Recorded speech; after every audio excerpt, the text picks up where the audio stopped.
Hello everyone and welcome back to a new video.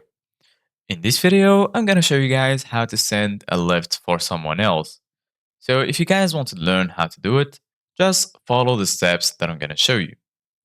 As you can see guys, I'm right now in Lyft application and this is how it will look like once you open the app.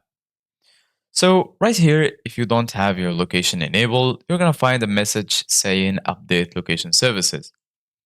Lyft needs your exact location to find nearby rides.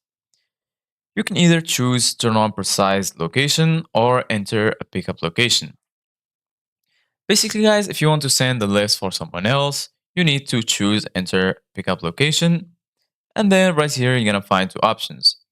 You need to choose a start place and also your destination. So right here in start, choose where you want the car to come. So for example, I'm going to choose Los Angeles Airport. I'm just gonna type Los Angeles and then I'm gonna find this right here in the results. And right here, you need to enter your destination. For example, I'm gonna choose this location.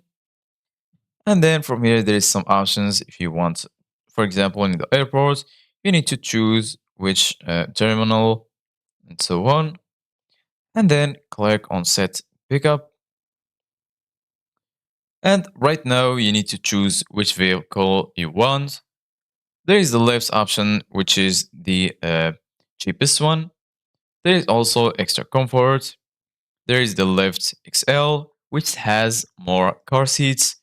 There is the Lux Black and Lux Black XL for if you want some more luxurious options.